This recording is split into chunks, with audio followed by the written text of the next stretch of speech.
සෞඛ්‍ය අමාත්‍යාංශයේ සෞඛ්‍ය ප්‍රවර්ධන කාර්යාංශයේ මෙම ප්‍රවෘත්ති සාකච්ඡාවට පැමිණි ඔබ සැමව සාදරයෙන් පිළිගන්නවා. ඒ අතරම මේ අවස්ථාවේ අපිව සජීවීව විකාශය කරන ආයතනත් පිළිගන්නවා. ඔබ දන්නවා මේ දිනවල අපි නිතරම කතා බහ වෙන්නේ මෙම කොවිඩ් රෝගය පාලනය සම්බන්ධව මෙම අපගේ මෙතෙක් කල තිබුණු නොයෙකුත් සංචරණ සීමා සහ වසා තිබූ පාසල් නැවතත් විවෘත වීමෙන් පසුව තත්වය කෙසේද, තත්වය තවදුරටත් කළමනාකරණය කරගන්නේ කෙසේද යන්න වග. මේ අනුව අපි අද විශේෂයෙන් ආරාධනා කරා සෞඛ්‍ය අමාත්‍යාංශයේ වසංගත රෝග විද්‍යාංශයේ ප්‍රධාන වසංගත රෝග විද්‍යාඥ විශේෂඥ වෛද්‍ය සමිත ගිනිගේ මහතාට දැන් පවතින තත්වය පිළිබඳවත් ඉදිරිය පිළිබඳ මහ ජනතාවට ලබා දිය යුතු පණිවිඩ ගැනත් කතා කරන්නට අපි ප්‍රථමයෙන් සම්බන්ධ දෙමු විශේෂඥ වෛද්‍ය සමිත ගිනිගේ ප්‍රධාන වසංගත රෝග විද්‍යාඥ.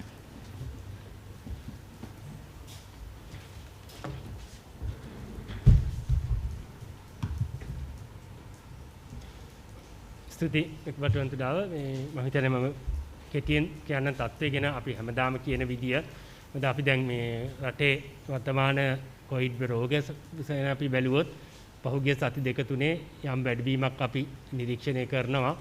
ඒක ඉතාමත් හැබැයි වැඩි වෙන අවස්ථා බොහෝ විට දැන් අපි දකිනවා සමහර ග්‍රාමීය ප්‍රදේශ ආශ්‍රිතව වැඩිවීම අපිට පේනවා. මේ වැඩිවීම වෙන හැම එකෙම අපිට ගත යුතු පාඩමක් තියෙනවා. හැම තිස්සෙම මේ සෞඛ්‍ය මාර්ගෝපදේශකයන්ට අවනත වෙන්නේ නැතිව පුද්ගල ඒකරාශී වීම හරහා තමයි මේ හුඟක් වෙලාවට මේ වැඩිවීම සිද්ධ වෙලා තියෙන්නේ. ඉතින් මම හිතන්නේ මහජනතාවගෙන් අපි හැමදාමත් මේක කියනවා මෙතනදී මොකද ආයෙත් පළවෙනියෙන්ම ඉල්ලන්න තියෙන්නේ ඒ ඉල්ලීමම තමයි.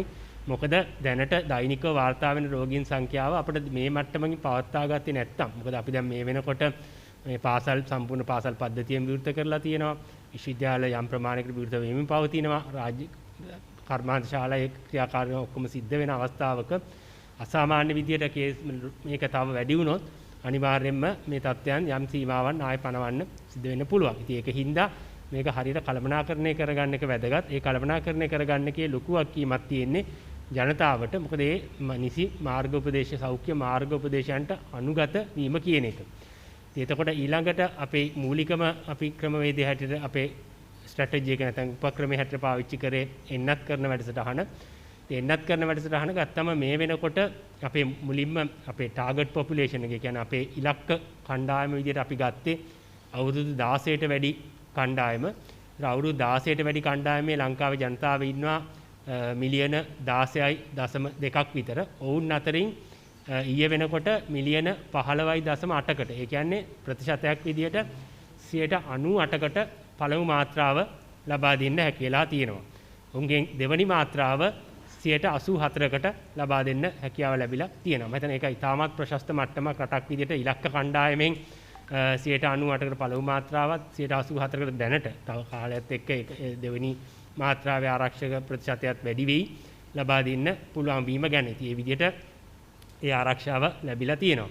ඒතර ඊට පස්සේ අපි තවදුරටත් ඒ ලබාගත්තු දැන් අතර අපි දැන් කියන්නේ මේ එන්නත් කරණය තුලින් අපි මේ ලබාගත්තු තාමත් අසීරු ඉලක්කය ඒකෙන් උපරිම ප්‍රතිඵල ලබා ගන්න නම් ජනතාව සෞඛ්‍ය මාර්ගෝපදේශයන්ට අනුගමනය කළොත් අපිට රටක් විදියට මේකෙන් විපුල අපේ මේ ජන ජීවිතයේ යම්තා දුරකට සෞඛ්‍ය මාර්ගෝපදේශයන්ට යටත්ව අඩු අවම බාධා වලින් පවත්වාගෙන යන්න පුළුවන්.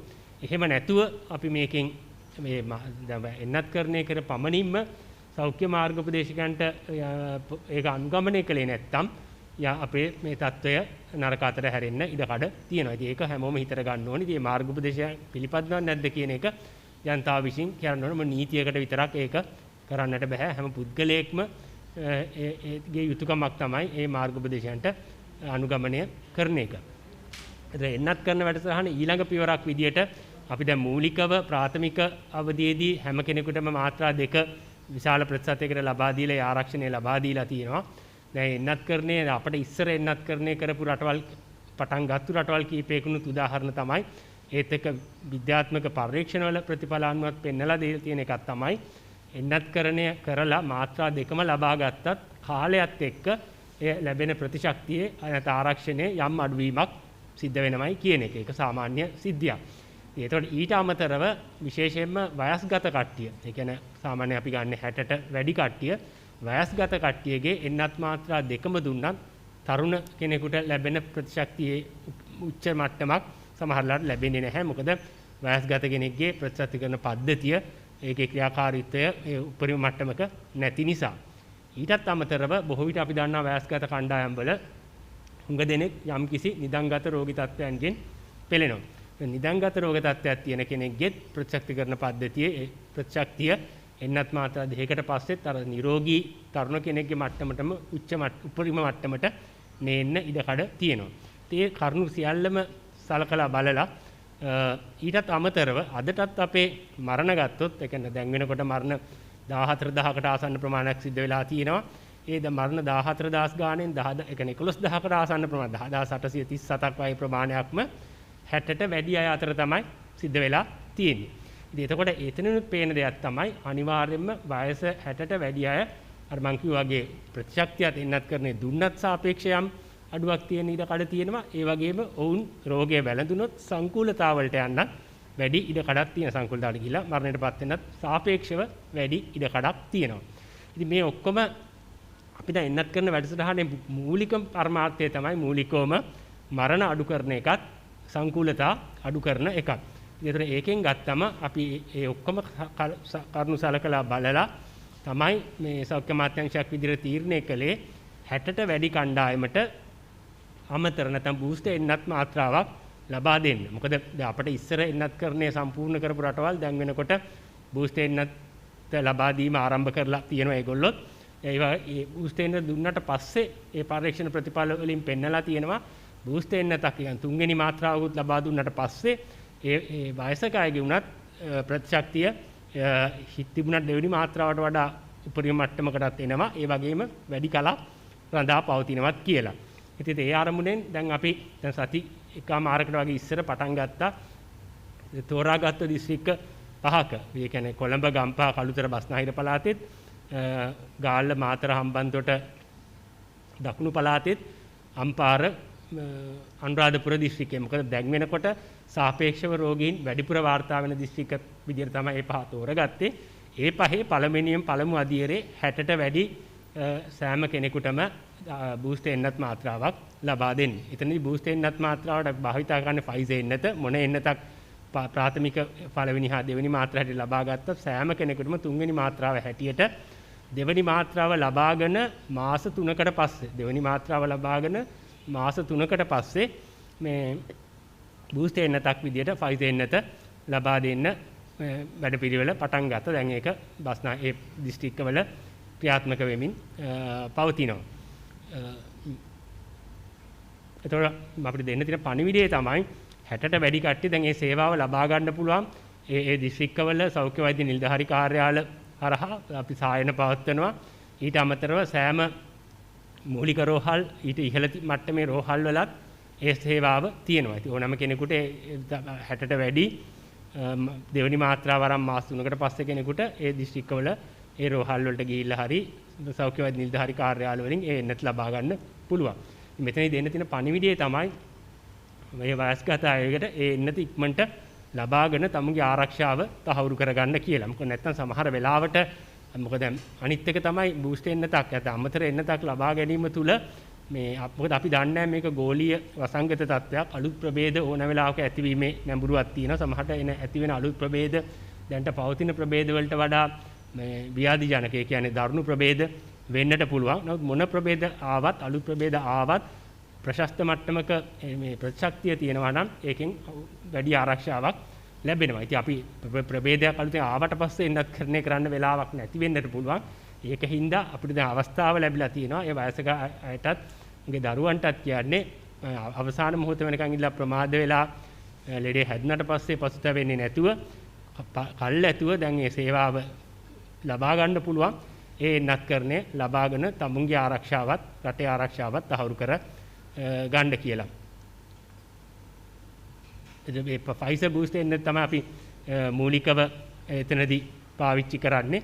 ඒක මේ අවස්ථාවේ ඕන ඒ තැන ලබා ගන්න. ඒතර රටේ අනිත් දිස්ත්‍රික්කවලටත් ඉදිරි දිනවල හරි ඉදිරි සතියක් වගේ ඇතුළත බොහෝ විට සෞඛ්‍ය අධ්‍යක්ෂ ජනරාල් තීරණය කරයි බොහෝ විට ඒ සේවාව 60ට වැඩි අනිත් දිස්ත්‍රික්කවල අයටත් පැහැදිලිවම ලබා ගන්න සැලසුම් දැන් සකස් කරලා තියෙන්නේ. බොහෝ විට නුදුරු දින කීපය තුල අනිත් දිස්ත්‍රික්කවලත් 60ට වැඩි අයට ඒ අවස්ථාව ලැබෙනවා. අනිත් එක තමයි කිසිම අනිත් බියක් ඇති කරගත යුතු නැහැ. ඒ රටේ දැන් අපේ 60ට වැඩි අය ඉන්නවා 2 මිලියන 2.7ක්. ඒ 2.7ට අවශ්‍ය එන්නත් අපි සතුව තියෙනවා. ඒ කියන්නේ එන්නත් වල කිසිම අඩුපාඩුවක් නැහැ. ඉතින් දැන් ජනතාව දැනගත තියෙන දෙන්න තියෙන පණිවිඩය තමයි දැන් අපි එන්නත් කරන වැඩසටහන සාර්ථක වෙන්න මූලික කරුණු තුනක් තියෙන්නට ඕනේ. පළවෙනි එක තමයි එන්නත් අවైలබිලිටි. ඒ කියන්නේ එන්නත් ඇතිතරම් අප සතුව තියෙන්නට ඕනේ. අද හුඟක් ලෝකේ රටවල් තාම ඉන්නවා. අපි දැන් මේ අපි අමතර එන්නත් මාත්‍රා ගැන කතා කරද්දී තාම ප්‍රාථමික එන්නත් කරනවත් කරගන්නට බැරි අවස්ථාවල ඉන්න රටවල් තියෙනවා. මොකද එන්නත් නැති හින්දා. හරි. නමුත් අපේ රටේ මේ ප්‍රශ්නේ නැහැ. අපිට දැන් අවශ්‍ය ප්‍රමාණයට එන්නත් තියෙනවා. මේ අමතර එන්නත් මාත්‍රාවත් ලබා දෙන්න. දෙවෙනි එක තමයි එන්නත් තිබුණට වැඩක් නැහැ. ඒ එන්නත් ජනතාවට ලබා දෙන්න හොඳ යාන්ත්‍රණයක්, කාර්යක්ෂම යාන්ත්‍රණයක් තිබුණේ නැත්තම්. අපිට යාන්ත්‍රණෙත් තියෙනවා. මොකද අපිට හොඳ ප්‍රජා සෞඛ්‍ය පද්ධතියක් තියෙනවා. මොඩ් සිස්ටම් එක හරහා මේ එන්නත් ලබා දෙන්න. ඒතර මෙතෙක් කල් අපි දැන් වෙනකොට මිලියන 29.9ක්. ඒ කියන්නේ අදල වශයෙන් ලක්ෂ 300කට ආසන්න එන්නත් මාත්‍රා සංඛ්‍යාවක් මේ රටේ පහුගිය මාස 4-5 ඇතුළත දීලා තියෙන සාර්ථකව කිසිම ගැටලුවක් නැතුව. එතකොට ඒ විදිහට අපිට හොඳ කාර්යක්ෂම එන්නත් ලබා දීමේ ක්‍රමවේදයක් යාන්ත්‍රණයක් තියෙනවා. ඊට ඒක හොඳ රෝහල් පද්ධතියක් තියෙනවා. ඒක හරත් එන්නත් ලබා දෙනවා. ඊට අමතරව ආරක්ෂක අංශ හරත් ඒ සේවාව ලබා ගන්න. ඉතින් ඒකින්ද එන්නත් තියෙනවා. ඒවා එන්නත් ජනතාවට ලබා දෙන්න කාර්යක්ෂම යාන්ත්‍රණයක් තියෙනවා. ඒතර දැන් අන්තිම කොටස තමයි අඩු. ඒ කියන්නේ මේ අපි මේ දෙකම තිබුණත් වැඩක් නැහැ. ජනතාව ඇවිල්ලා මේ කාලීනව ඒක ලබා ගත්තේ නැත්තම්. ඉතින් ඒතර දැන් ඇත්තටම වගකීම තියෙන ජනතාවට ඒ අවස්ථාව තියෙනවා කිසිම මිලක් ගන්න නැතුව විශේෂ මම කියන්නේ ලොකු පෝලිං වල හැමින් නැති එක ලබා ගන්න අවස්ථාව තියෙනවා. ඉතින් ඇවිල්ලා ඒ එන්නත ඉක්මනට ලබාගෙන අන්තිම මොහොත වෙනකන් ඉන්නේ නැතුව මේ තමුණුත් ආරක්ෂා වෙන්න කියන පණිවිඩය තමයි දෙන්න තියෙන්නේ. ඊටත් අමතරව දැන් වයසක කණ්ඩායමට අමතරව තවත් අවදානම් කණ්ඩායමක් විදිහට හඳුනා ගන්න තියෙන්නේ. ඒ කියන්නේ කොවිඩ් රෝගයෙන් මේ සංකෘතතා එන්න පුළුවන් කණ්ඩායමක් විදිහට හඳුනාගෙන තියෙන්නේ. නොයෙකුත් ප්‍රතිශක්තිකරණයේ ඌනතා ඇතිවිය හැකි රෝගී තත්ත්වයන්ගෙන් පෙළෙන අය. මොකද එහෙම කට්ටියක් ඉන්නවා. උන්ටත් අර මම ඉස්සර කිව්වා වගේම එන්නතකින් පස්සේ අර ප්‍රතිශක්තියේ ප්‍රශස්ත මට්ටමකට ඇති වෙන්නේ නැහැ. දැන් විශේෂයෙන්ම අපි හඳුනාගෙන තියෙනවා එවැනි කණ්ඩායම් විදිහට නොයෙකුත් පිළිකා තත්ත්වයන්ගෙන් පෙළෙන අය. දැන්ට ප්‍රතිකාර ගන්න හෝ සුව වී ඉන්න පිළිකා තත්ත්වයන්ගෙන් පෙළෙන අය. එහෙම නැත්නම් නිදන්ගත වකුගඩ රෝග වලින් පෙළෙන කට්ටිය.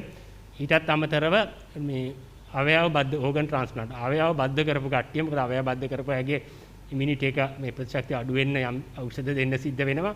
ඒ කට්ටියත් ඒ වගේම දිගු කාලීන ප්‍රතිශක්තිය අඩු කරන විශේෂ ඖෂධ ගන්න කට්ටියත් 20ට වැඩි මම මේ කියපු කාණ්ඩ වලට අයිති ඕනෑම කෙනෙකුටත් අමතර මාත්‍රාවක් දැන් ලබා ගන්න පුළුවන් රෝහල් වලින් හරි සෞඛ්‍ය වෛද්‍ය නිලධාරී කාර්යාල වලින්. ඔවුන්ට කාල පරාසය දීලා තියෙන්නේ. මොකද ඔවුන්ගේ ප්‍රතිශක්තිය මාත්‍රා දෙකකින් පස්සේ ඉතාම අවම මට්ටමකින් ඇති වෙන්න පුළුවන් කියලා පරීක්ෂණ දත්ත තියෙන හින්දා දෙවනි මාත්‍රාව අරගෙන මාසයකට පස්සේ එවැනි කණ්ඩායම් වල අයට ඒ සෞඛ්‍ය වෛද්‍ය නිලධාරී කාර්යාල වලින් හෝ රෝහල් වලින් ඒ සේවාව ලබා ගන්න පුළුවන්. ඉතින් එම කණ්ඩායමකට අපි කියන්නේ තමුන්ට වැඩි අවධානමක් තියෙනවා. අවසාන මොහොත වෙනකන් ඉන්නේ නැතුව ඒ සේවාව ලබාගෙන තමුන්ගේ ආරක්ෂාව තහවුරු කරගන්න කියලා.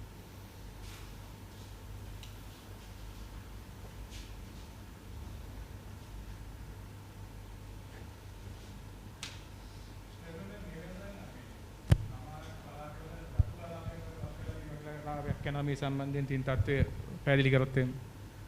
නෑ විශේෂ රතු කලාපයක් කියන තත්ත්වයක් එහෙමනම් අපේ කමාත්‍යංශයක් විදිහට එහෙම කරලා නැහැ.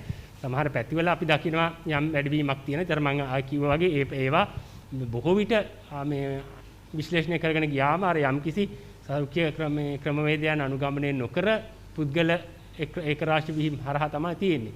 ඒතකොට ඒවා නැවතින්න ඕනේ. ඉතින් අපි ඒක තමයි දෙන මේ එන උපදේශය.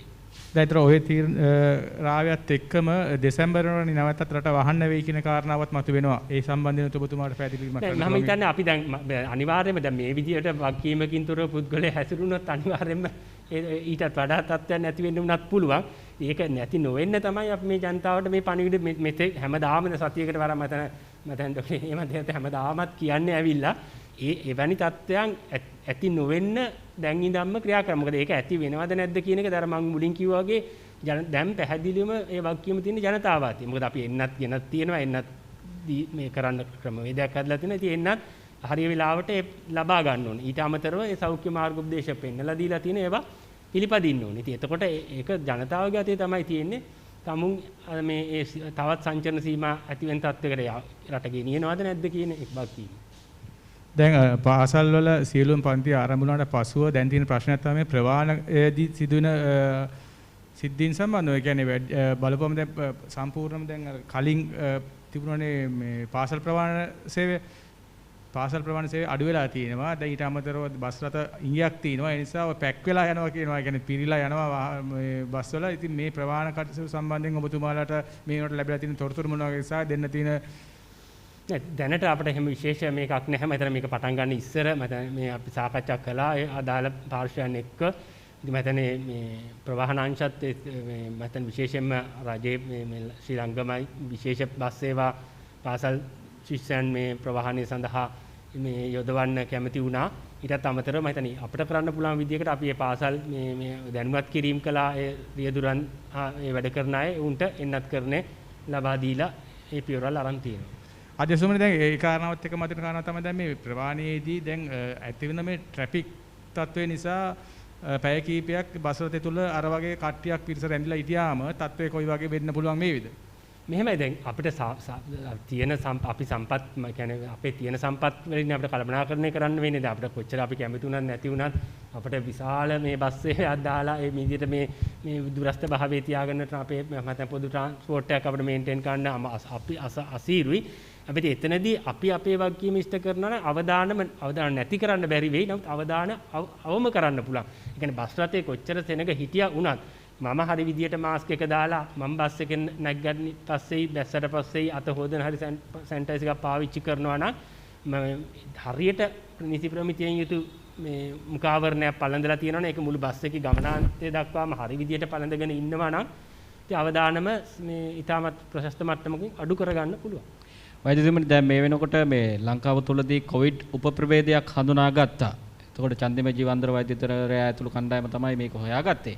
මේ උපප්‍රභේදයෙන් මේ වෙනකොට මොන වගේ බලපෑමක් ඇති වෙලා තියෙනවද? රෝගීන් කොපමණ ප්‍රමාණයක් හම්බෙලා තියෙනවද? මේ සම්බන්ධ මොකක්ද තියෙන වාතාවරණය? මම හිතන්නේ ඒක එතුමත් බොහොම පැහැදිලිව එදා ප්‍රකාශ කරද්දිමත් කිව්වනේ උපප්‍රභේද ඇති වෙන එක මේ වෛරසයක් එක්ක ගෝලීය වසංගත තත්ත්වයක් එක්ක විකෘති තත්ත්වයක් නැති වෙන එක සාමාන්‍ය දෙයක්. තාම ඔය කියන ප්‍රභේදය අලුතෙන් ඇති වුණ එක ඇත්ත. ඒකේ විශේෂ බලපෑමක් කියලා නැහැ. ඉතින් අපි මම හිතන්නේ ප්‍රමුඛ අපි අපට ගන්න තියෙන පාඩම තමයි මොන ප්‍රභේදය ඇති වුණත් ওই වෛරසය පුද්ගලයෙක්ගෙන් පුද්ගලයකට යන්නේ අපි දැන් මේ කියන සාමාන්‍ය ක්‍රමවේදයන් හරහා. ඉතින් අපි හැමෝම නිසි ආරක්ෂිත ක්‍රමවේදයන් මාර්ගෝපදේශ අනුගමනය කරනවා නම් මොන ප්‍රභේදය ආවත් ඒකේ පැතිරීම අපට අවම කරගන්න පුළුවන්. ඉතින් ඒකින්ද ප්‍රභේද පස්සේ යන්නේ නැතුව ප්‍රභේදේන එක යන්නේක අපට නවත්තන්න බෑ. ඒක අපේ පාලනයෙන් පිටත තියෙන දෙයක්. ඒකින්ද අපි ඒ ගැන වැඩි අවධානයක් යොමු කරන්නේ නැතුව අපට කරන්න පුළුවන් දේ දැන්ට තමයි පුළුවන් තරම් ඉක්මනට හැමෝම එන්නත් කරන්නේ කරගන්න එක. ඒත් එක්ක වැඩිහිටියයට මේ බූස්ටර් එන්නත ලබා දෙන එක. ඒත් එක්ක අර ඉමුනෝසප්‍රෙසිව් අර උණතා තියන අය ලබා ගන්න එක. මොකද ඒතර උන මොන ප්‍රභේදයවත් අර මම මුලින් කිව්වා වගේ සංකෘතතා ඇති වෙන එක වළක්ව ගන්න පුළුවන්. Thank you.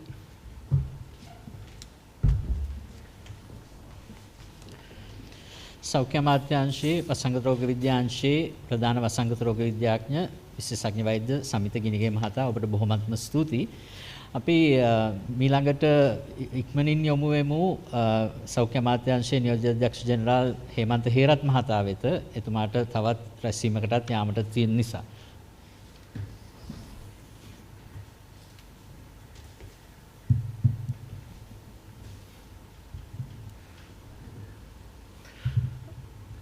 ස්තුතියි මම හිතනවා අද මේ සමිත විශේෂඥ වෛද්‍යතුමාත් එක්ක කතා කරපු නිසා මම සංඛ්‍යා ලේඛන වලට යන්නේ නැතුව මම හිතනවා එතුමා නවත්තපු ස්ථානයේ ඉඳලා තව පොඩ්ඩක් අපි ඉස්සරහට යමුයි කියලා.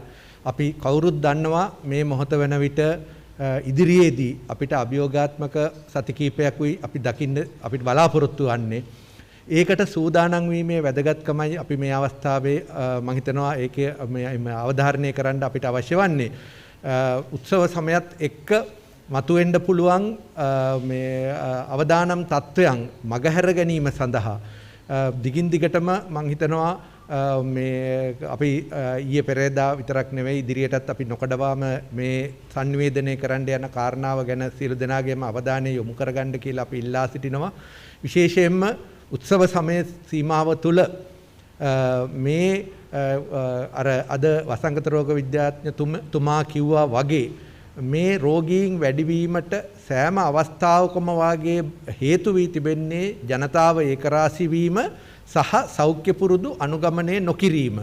මේ ක්‍රියාවලියන් වලින් වැළකී සිටීමෙන් එහෙමත් නැත්නම් ක්‍රියාවලියේදී වෙන්න පුළුවන් අවදානම අවම කරගනිමින් කටයුතු කිරීමට අපි අද ඉඳලම සූදානම් වුණොත් තමා මං හිතන්නේ මේ කටයුත්ත ඉදිරියේදී බරපතල ප්‍රශ්නයකට යන්නේ නැතුව මේක විසඳ ගන්න පුළුවන් වෙන්නේ.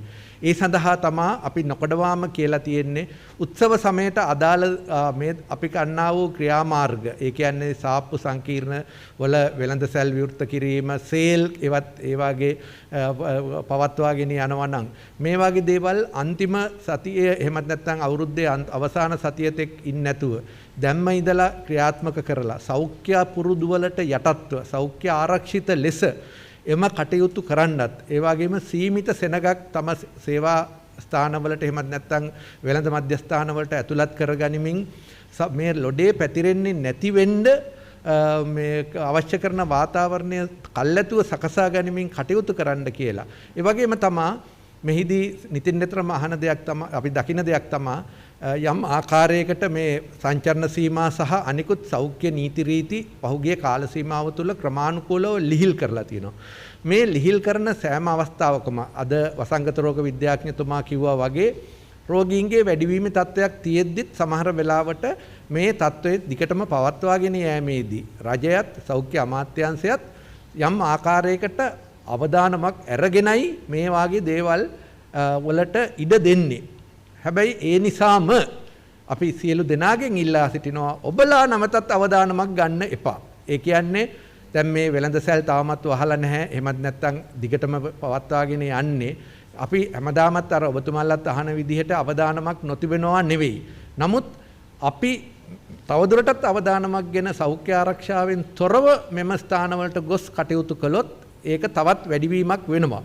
ඒ නිසා අපිට මේ රෝග තත්ත්වය තවදුරටත් වැඩි නොවි අපේ අත්‍යවශ්‍ය සමාජික සහ ආර්ථික කටයුතු කරගෙන යාමට තවදුරටත් ඉදිරි මාස කිහිපයක් ඉදිරියට කටයුතු කරන්නට අවශ්‍ය කරන පසුබිම අර පරිහානියටපත් නොවන පරිදි මේක කඩා වැටෙන්නට නොදී ඉහළ මට්ටමින් පවත්වාගෙන යන්න සියලු දෙනාම කටයුතු කළොත් හොඳයි කියලා මේ අවස්ථාවේ කියනවා. බොහොම ස්තුතියි.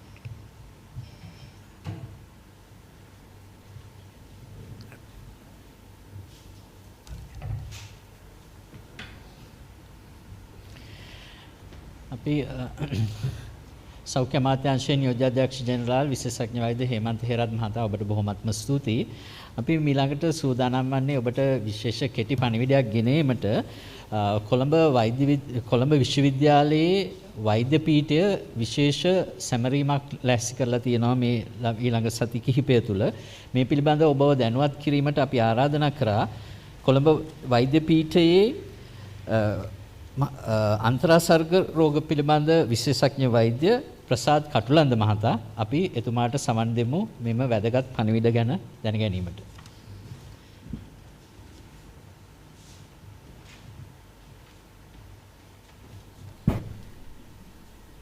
සුබ මධ්‍යහ්නයක්. ඇතරම කොළඹ වෛද්‍ය පීඨය වාර්ෂිකව පවත්වනු ලබනවා කොළඹ වෛද්‍ය විද්‍යා සම්මන්ත්‍රණය කොළඹ මෙඩිකල් කොංග්‍රස් කියන අන්තර්ජාතික වෛද්‍ය සම්මන්ත්‍රණය. එම සම්මන්ත්‍රණය හෙට ආරම්භ වෙනවා. මේක දවස් 2කමාරක සම්මන්ත්‍රණයක්. මෙහිදී මෙම වසරේ ඇත්තම තේමාව වෛද්‍ය පර්යේෂණ තුලින් කොවිඩ් සහ බෝ නොවන රෝග ද්විත්ව වසංගත මඩලන්නේ කොහොමද කියන එක.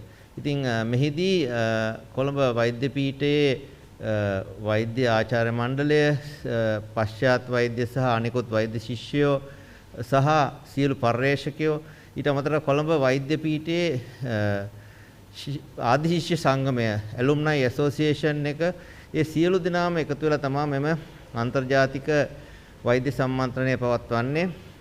විශේෂයෙන්ම ශ්‍රී ලංකාවේ මෙන්ම විදේශවල සිටින කොවිඩ් සහ බෝනවන රෝග විශේෂම දියවැඩියාව හෘද රෝග වකුගඩු රෝග වැනි බෝ නොවන රෝග සම්බන්ධ විශේෂඥ වෛද්‍යවරු විද්‍යාඥයෝ සම්බන්ධ වෙනවා. විශේෂයෙන්ම ඔන්ලයින් තාක්ෂණය යටතේ මේ වසරේදී මෙම අන්තර්ජාතික වෛද්‍ය සම්මන්ත්‍රණය පවත්වන්නේ. විශේෂයෙන්ම කොවිඩ් රෝගය වෙන අපි සඳහන් කළොත් කොවිඩ් රෝගයේ එන්නත් කොවිඩ් රෝගය ඇතිවන ආකාරය විශේෂයෙන්ම සංකුලතා විශේෂයෙන්ම එම රෝගයට මුහුණ දෙන ආකාරය ප්‍රතිකාර ක්‍රම මේ සියලු දේම සාකච්ඡා කරනවා. ඒ වගේම බෝ නොවන රෝග පිළිබඳවත් දියවැඩියාව හෘද රෝග ශ්වසන රෝග වකුගඩු රෝග ස්නායු ඒ වගේ සියලු රෝග පිළිබඳ සාකච්ඡා කරනවා. මෙම රෝග දෙක එකතුවක් කොහොමද ක්‍රියා කරන්නේ? ඒ කටයුත්තත් මෙහිදී අපි සාකච්ඡා කරනවා. විශේෂයෙන් මෙම වසරේ කොළඹ වෛද්‍ය සම්මන්ත්‍රණයේ ප්‍රධාන අංග දෙකක් තමයි. එකක් තමයි අපේ දූදරුවන් අතර තියෙන පරිවෘත්තීය රෝග විශේෂයෙන්ම ස්ථූලභාවයත් සමග ඇතිවන පරිවෘත්තීය රෝග පිළිබඳ විශේෂ දේශනයක් පවත්වනු ලබනවා. අපගේ වෛද්‍ය විශේෂඥවරයෙක් වන සුමුදු සෙනවිරත්න මහත්මිය ඒ වගේම ලංකාව කොවිඩ් වසංගතයට මුල සිට අද දක්වා මුහුණ දුන්න ආකාරය ගැන විශේෂ දේශනයක් පවත්වනු ලබනවා වෛද්‍ය ආනන්ද විජේවික්‍රම විශේෂඥ වෛද්‍යතුමා. ඉතින් මෙවැනි ඊතා අනර්ග වැදගත් දේශන සංවාද රාශියක් සමගින් තමයි කොළඹ වෛද්‍ය සම්මන්ත්‍රණය 2021 මේ වසරේදී පැවැත්වෙන්නේ.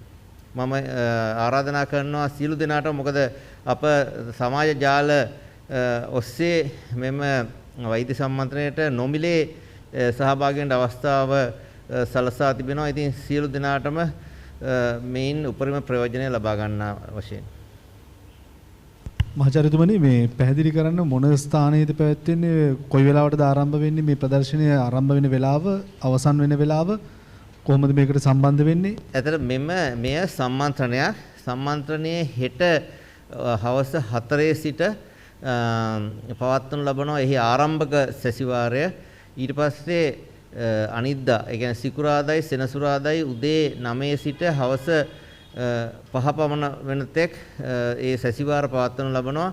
ඔබ මම හිතන්නේ කොළඹ වෛද්‍ය පීඨය Faculty of Medicine University of Colombo කියන වෙබ් අඩවියට ගියොත් එහි මේ ඇතුළත් කර තිබෙනවා කොහොමද අන්තර්ජාලය ඔස්සේ මෙම සම්මන්ත්‍රණයට සහභාගී වෙන්නේ කියන එක. ඒ ලින්ක් එක පාවිච්චි කරලා ඕන කෙනෙකුට මේට සහභාගී වෙන්න පුළුවන්. ඔබතුමා කියන විදිහට ඉස්සෙල්ලාම අපි යන්න ඕන මේ වෛද්‍ය පීඨයේ වෙබ් අඩවියට. වෙබ් අඩවියට ගිහලා තමයි ලියාපදිංචිලා මේ සාකච්ඡා සඳහා සවන් දීමට සහභාගී වීමට හැකියාව තියෙන්නේ. බොහොම ස්තුතියි.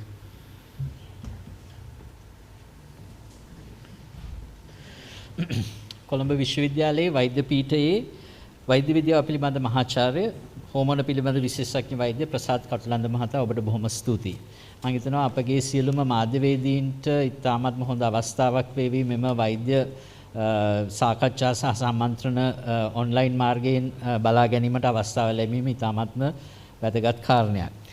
අපි අද දිනේ විශේෂ ආරාධිතයෙකුට ආරාධනා කරා මෙම COVID-19 රෝගීන් සමග කටයුතු කරමින් ඔවුන්ගේ සුවදුක් විමසමින් නිවසේ රඳවා බලා කියා ගන්නා ලද රෝගීන්ගේ ගැටලු වලට එදිනදා මුහුණ දෙමින් ඔවුන්ගේ ගැටලු විසඳීමට මැදිහත් වූ පාර්ශවකරුවෙකු වන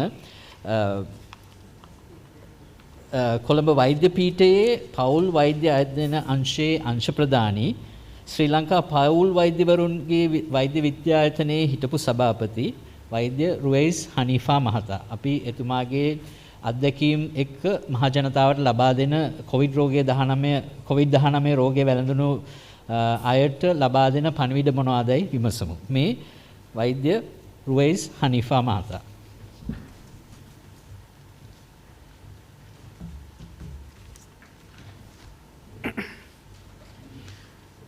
සුබ මධ්‍යහනයක් වේවා. බොහොම ස්තුතියි මේ අපිට ආරාධනා කරාට මේ අවස්ථාවට. මම මුලින් අහන්න කැමති මං හිතන්නේ අපේ සමිත ගිනිගේ මැතිතුමාත් වෛද්‍යතුමාත් අපේ සෞඛ්‍ය අමාත්‍යාංශයේ නියෝජ්‍ය අධ්‍යක්ෂ ජනරල්තුමාත් පණිවිඩ වගේක් දුන්නා. ඒ පණිවිඩය නැවත මම වෙන ක්‍රමයකින් අහන්න ජනතාවට කියන්න කැමති. අපේ මේ කොවිඩ් වෛරසය වගකීම් ඉටු කරනවා. ඒ කියන්නේ අපේ ජනතාවට වෛරසය පතුරවමින් රෝගී තත්ත්වය ඇති කරමින් වෛරසයේ මේ අලුත් ප්‍රභේද ඇති කරමින් වෛරසයේ වගකීම ඉටු කරනවා. මම අහන්න කැමති මේ පෞල් සෞඛ්‍ය වෛද්‍යවරයෙක් හැටියට මම මේ රෝගීන් නිතරම දකිනවා. අපි ජනතාවක් හැටියට අපේ වගකීම් ඉටු කරනවද? හැමදාම මෙතනට ඇවිල්ලා අපේ වෛද්‍ය විශේෂඥවරු ඊට පස්සේ අපේ ප්‍රජා සෞඛ්‍ය විශේෂඥයින් පළාත් වලට ගිහිල්ලා හැමතිස්සෙම මාධ්‍ය හරහා ජනතාව දැනුවත් කරනවා. අපේ හදවතට අපි අත දාලා ඇහුවොත් අපි ජනතාවක් හැටියට අපේ වගකීම් ඉටු කරනවද? වෛරසයේ වගකීම ඉටු කරනවා. ඒක කිසි ප්‍රශ්නයක් නැහැ. එහෙත් අපි ජනතාව හැටියට අපේ වගකීම් ඉටු කරනවද? මම එතනින් ප්‍රවේශය ලබා ගන්න කැමති. මගේ උත්තරය නම් ඒකට ඒක සාර්ථකව ජනතාවගේ වගකීම් ඉටු නොවන බව. ඒක මම කියන හේතුව මේකයි. දැන් අපි මේ අපේ සංඛ්‍යා ලේඛන සමිත ගිනිගේ මැතිතුමා ඉදිරිපත් කළා. රෝග තත්ත්වය දැන් ක්‍රමයෙන් වර්ධනය වෙමින් පවතිනවා. මරණ සංඛ්‍යාවත් යම්කිසි ස්ථාවරයකට පැවතුනත් ඒක ඊටාම සුළු වශයෙන් වැඩි වෙනවා. ඉතින් අපි ජනතාවක් හැටියට මේ රෝග තත්ත්වය වැඩි වෙනකන් ඉඳලා රෝගීන්ගෙන් මේ කොවිඩ් ඉඳ මරණ සිදු වෙනකම් වැඩි වෙනකම් ඉන්නවද නැත්නම් අපි දැනටමත් අපේ තියෙන ක්‍රමවේද අනුගමනය කරලා මෙම තත්ත්වයේ සමනයට පත් කරගන්න ඉදිරිපත් වෙන්න වගකීමක් ගන්නවද? මේකට අපේ ශ්‍රී ලංකා වෛද්‍ය සංගමයත් සෞඛ්‍ය අමාත්‍යාංශයත් තරහා ක්‍රමවේද සකස් කරලා තියෙන්නේ. උදාහරණයක් වශයෙන් අපේ DocCall 247 කියලා ඇමතුම් අංකයක් තියෙනවා. එම අංකයට යම්කිසි කොවිඩ් රෝගය පිළිබඳ සැකයක් තියෙන කෙනෙක් වුණත් කතා කරොත් වෛද්‍ය ශ්‍රී ලංකා වෛද්‍ය සභාවේ ලියාපදිංචි වෛද්‍යවරයෙක් සමග සම්බන්ධ වෙලා එම රෝගී තත්ත්වය ගැන තොරතුරු හොයාගන්න පුළුවන්. ඉතින් මම ජනතාවගෙන් ඉල්ලා සිටිනවා අපි මේ දැකලා තියෙනවා දැන් මේ රෝගී තත්ත්වය අඩු වෙනවත් එක්කම මේ අපිට ඒ ලබා දෙන සේවාවේ සංඛ්‍යාවත් අඩු වෙගෙන අපි සාමාන්‍යයෙන් දවසකට සාමාන්‍යයෙන් මේ දුරකථන ඇමතුම් 1000ක් 1300ක් විතර ලැබෙන තිබුණා ඒක සාමාන්‍යයි. ඒ දැන් ඒ සංඛ්‍යාව 200ක් 300කට අඩු වෙලා. ඒ කියන්නේ ජනතාවත් මේ ගැන ලිහිල් භාවයක් දක්වනවා මේ කොවිඩ් රෝගය පිළිබඳව. ඒක එකwidehatකින් හොඳයි. ඒත් ඉදිරියට තමන් ඊක සැලකිලිමත් වෙනවා නම් තමයි හොඳ. ඒ සේවාව ලබා ගන්න ක්‍රමවේදය සෞඛ්‍ය අමාත්‍යාංශය හරහා තියෙනවා. තව දුරටත් කියන්න ඕන කොවිඩ් රෝගය වැළඳුනොත් 80%කට ප්‍රමාණයකට ඇත්තටම රෝහල් ගත වී ප්‍රතිකාර ලැබීම අනවශ්‍යයි. ඒගොල්ලන්ට ඒසිම්ප්ටොමැටික් හරි මයිල්ඩ් සිම්ප්ටොමැටික් හරි කියන්නේ රෝග ලක්ෂණ හරි සුළු වශයෙන් ඇති වෙන්නේ. ඒ අය අපේ විශේෂඥ පෞල් සෞඛ්‍ය වෛද්‍යවරුන් හා ශ්‍රී ලංකා වෛද්‍ය සංගමේ වෛද්‍යවරුන් හා සෞඛ්‍ය අමාත්‍යාංශයේ වෛද්‍යවරුන්ට එම තත්ත්වය ගෙදරදී පාලනය කරගන්න පුළුවන්. හැබැයි වැදගත් පණිවිඩේ ඒ තීරණය ගත යුත්තේ වෛද්‍යවරයෙක්. රෝගියා නොවේ. රෝගියාට හිතන්න බෑ මට මේ කොවිඩ් තියෙනවා මට රෝග ලක්ෂණ නැහැ. ඒ නිසා මට ගෙදර ඉඳන් මේ සෞඛ්‍ය අමාත්‍යාංශයෙන් කියලා තියෙනවා අපිට ගෙදර ඉඳන් මේ රෝගය මේ සමනයට පත් කරගන්න පුළුවන් කියලා. ඒ තීරණය රෝගීන් ගන්න හොඳ නැහැ. වෛද්‍යවරයෙකුට කතා කළා. ඒ හින්දා තමයි අපි ක්‍රමවේද සෞඛ්‍ය අමාත්‍යාංශය හරහා සකසලා තියෙන්නේ. 247 එක තියෙනවා 1390 මේ SMS සර්විස් එක තියෙනවා. ඒවා කරුණා කරලා භාවිතා කරන ලෙස මම ජනතාවගෙන් ඉල්ලා සිටිනවා. ඒවා නොමිලේ සේවාවන්. කරුණා කරලා ඒවා භාවිතා කරලා රෝග තත්ත්වය පිළිබඳ දැනුවත් වන්න. 80%ක් මම කිව්වා මේ ගෙදර ඉඳන් භාවිතා කරන්න පුළුවන් කියලා. එහෙත් ඒ 80% වෛද්‍ය නිර්දේශ මත තමයි ඒ රෝගී තත්ත්වයේ ගෙදරදී ගත කරන්න ඕන. අපි ශ්‍රී ලංකා වෛද්‍ය සංගමයේ සෞඛ්‍ය අමාත්‍යාංශය හා ශ්‍රී ලංකා යුද හමුදාව හරහත් මේ පල්ස් ඔක්සිමීටර්ස් මේගොල්ලන්ට බෙදා දෙනවා මේ රෝග තක්ෂය නිරීක්ෂණය කරන්න.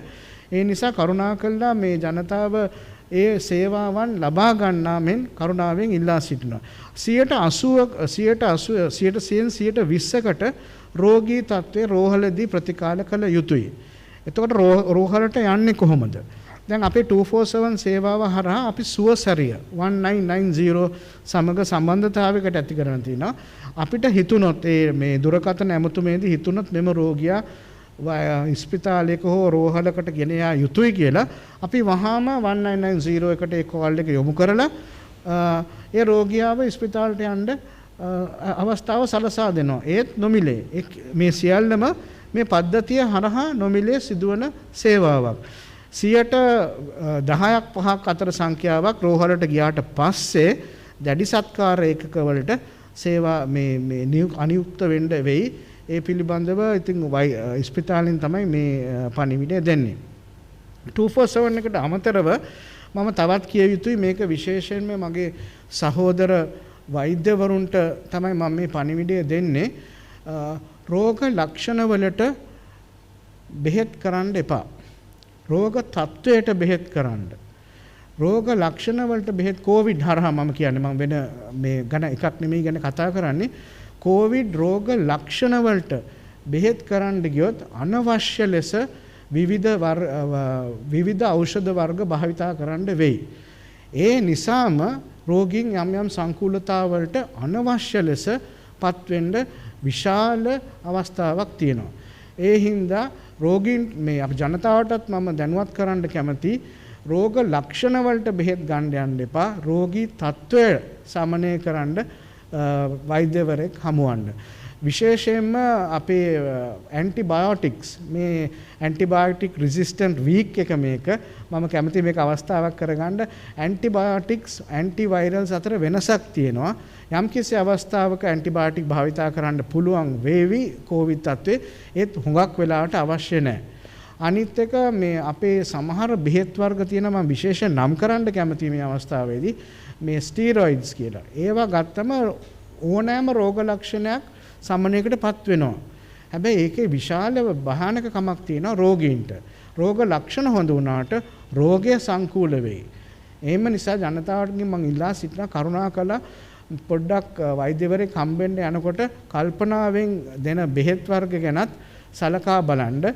වෛද්‍යවරුනුත් සමහර වෙලාවට මේ විවිධ හේතුන් ඒගොල්ලන්ට සමහරවිට අවස්ථාවක් ඇති ඇත්තටම ඒවා භාවිතා කරන්න. ඒත් කරුණාකරලා වෛද්‍යතුමා සමග සාකච්ඡා කරලා බලලා අවශ්‍ය රෝග ලක්ෂණ වලට නෙමෙයි රෝගයට පමණක් බෙහෙත් ගන්න. අනිත් එක ගෙදර ඉන්නකොට මේ අපේ 247 මේ 1390247 ඒ සේවා සමග සම්බන්ධ වෙන්න පැකිලෙන්න එපා. ඒවා නොමිලේ සේවාවන් ශ්‍රී ලංකා වෛද්‍ය සභාවේ ලියාපදිංචි වෛද්‍යවරු තමයි ඒ සේවය සලකන්නේ. අන්තිම වශයෙන් අපේ මේ සමිත ගිනිගේ මැතිතුමාත් කිව්වා අපේ ප්‍රජා සෞඛ්‍ය සේවය ඉතාමත්ම හොඳයි. ඒ සේවාවන් ගම්වල ඒ සමග සම්බන්ධ වෙලා ඒ සේවාවන් ලබා ගන්න මගේ අවසාන පණිවිඩයත් වෛරසයේ සිය වගකීම් ඉටු කරනවා. ජනතාව සිය වගකීම් ඉටු කරනවාද ඒ ඉටු කරන්නට ඒ ජනතාවගේ වගකීම් ඉටු කරන්න ශ්‍රී ලංකා රජයේ සෞඛ්‍ය අමාත්‍යාංශ වෛද්‍යවරුන් ක්‍රමවේද සකස් කරලා තියෙනවා. ඒ ක්‍රමවේද කරුණාකරලා භාවිතා කරන්න. ඒ මාර්ගෝපදේශ කරුණාකරලා පිළිපදින්න. අන්තිම වශයෙන් රෝගයට නෙමෙයි රෝග ලක්ෂණ වලට නෙමෙයි බෙහෙත් කළ යුත්තේ රෝගී තත්වයන්ට කියමින් මම නිහඬ වෙනවා.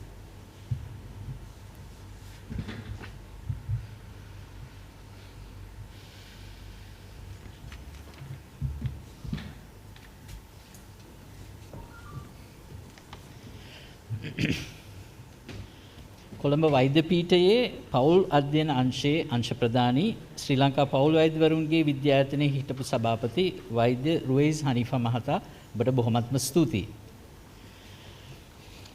එසේනම් අද දිනේ සෞඛ්‍ය අමාත්‍යාංශයේ සෞඛ්‍ය ප්‍රවර්ධන කාර්යාංශයේ පැවති මෙම ප්‍රවෘත්ති සාකච්ඡාව මෙයින් අවසන් වෙනවා. අපි නැවතත් මේ සතියේ සිකුරාදා දිනේ සවස් 2ට මෙවැනිම ප්‍රවෘත්ති සාකච්ඡාවකින් නැවතත් හමු වෙමු. ඔබ සැමට සුබ දවසක්. බොහොම ස්තුතියි.